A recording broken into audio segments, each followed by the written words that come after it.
Well, hello, visitors to and denizens of the YouTubeverse.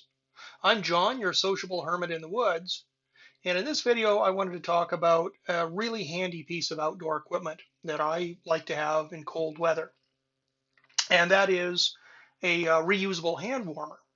So, a little bit of background here. Uh, Before I go further, I should point out I'm not sponsored. I'm going to be talking a fair bit about one particular manufacturer and product, and I'll explain why I'm doing that. It's because, well, a number of reasons, and I'll get to why that particular one. Um, but they're not sponsoring me. I just happen to think it's a good product. Uh, right. So you're out in the woods. It's winter time. It's cold. You're out doing something like ice fishing or whatever. It's nice to have a way to be able to warm your hands. And of course, there are um, single use sort of chemical heat pack things you can use, but they're single use, they're disposable. They're maybe useful in your vehicle kind of as an emergency thing. But it'd be nice if you had something that was reusable. And there are a couple of reusable type things. One type that I'm not going to talk about much here are these liquid heat packs. These are a super saturated salt solution. And it's got a metal disc in there. What happens is you put them in boiling water to drive the crystals into solution. When it cools gently, it's now a supersaturated solution, and it takes a shock, something to basically nucleate crystallization to cause it to crystallize. You can do that by flexing that metal disc back and forth rapidly through the plastic, and then what happens is you get the latent heat of fusion dumps out of here. And then you can just put it back in boiling water to reactivate it. These are nice if you can find them. They are reusable. The downside is there isn't a huge amount of heat here, and it's fairly short duration. You get this burst of heat right away, and then it fades off fairly quickly within 20 minutes, kind of tops. There's not much left. So, what else can you do? Well, I've never used them, but I have seen these little tiny solid fuel type heaters, which you ignite some sort of wax impregnated stick and it burns. But I can imagine there's a lot of problems with those, proper airflow, proper venting, soot deposition, and I haven't seen one in years. So I don't think they're very popular. What I'm going to focus on is something that is available and works a lot better, and that is a little tiny liquid fuel catalytic heater. And so I have one here as an example.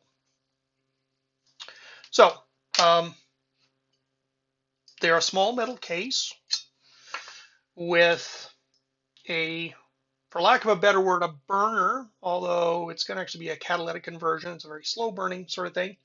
And the bottom part of the case contains like a wicking material, and then usually there's this ventilated metal cap you put over it so you don't burn yourself on the hot part. And often there's a little bag with it.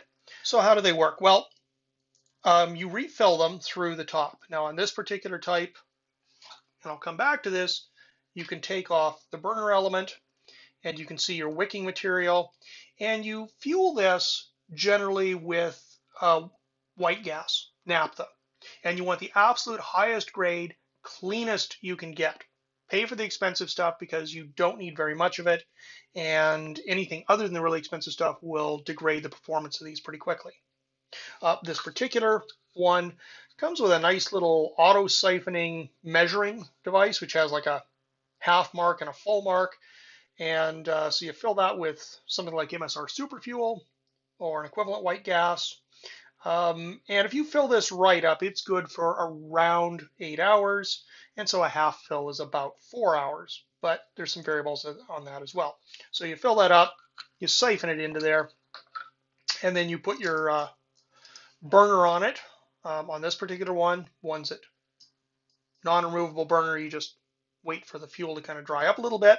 And then what you're going to do is you just take your lighter and put the flame directly on that element there for 20 seconds, 30 seconds. You want to get it fairly warm.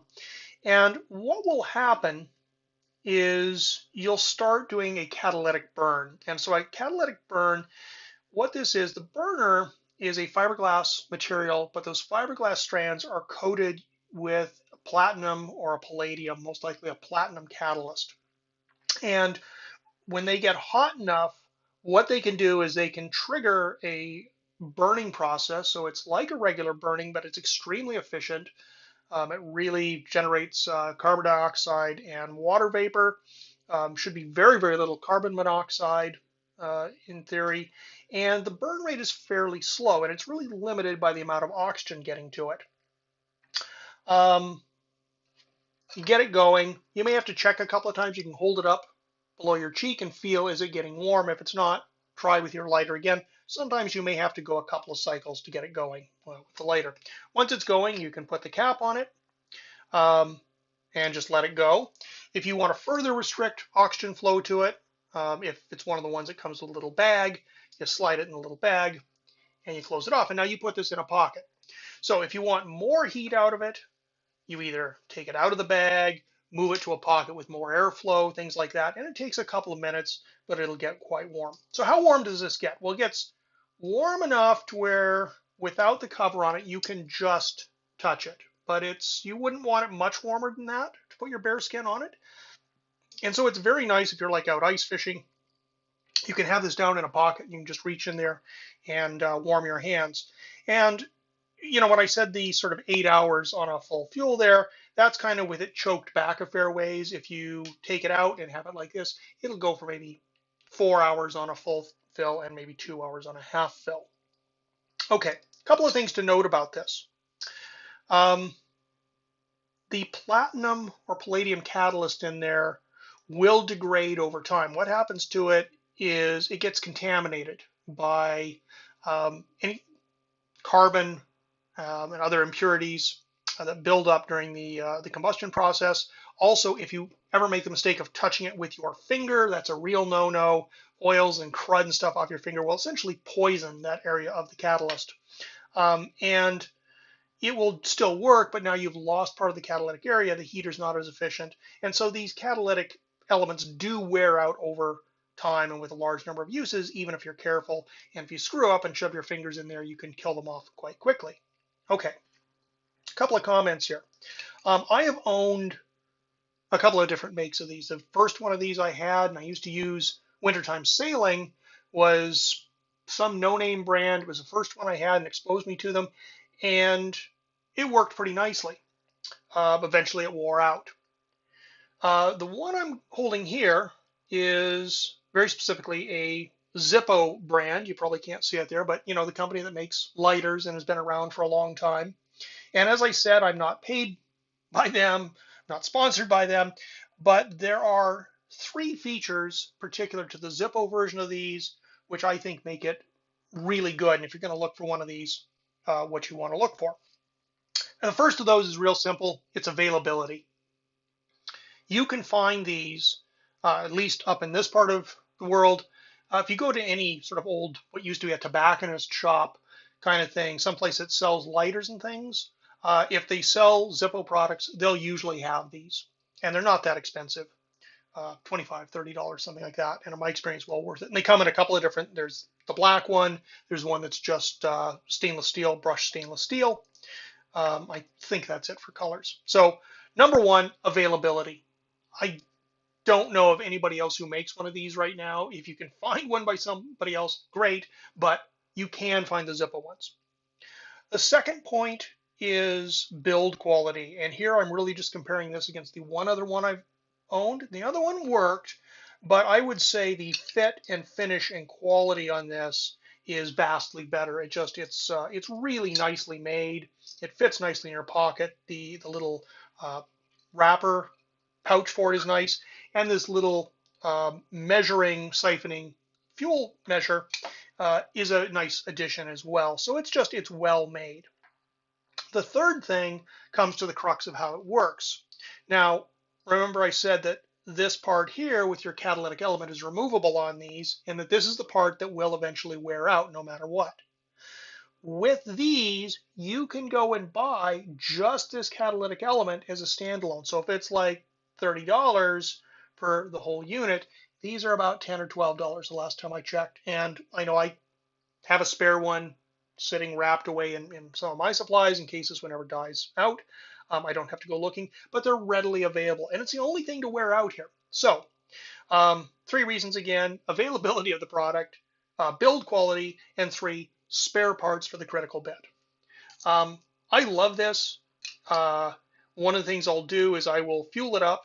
If I'm going out in cold weather, I may not necessarily light it before I go. I'll put it in a pocket and decide if I need it.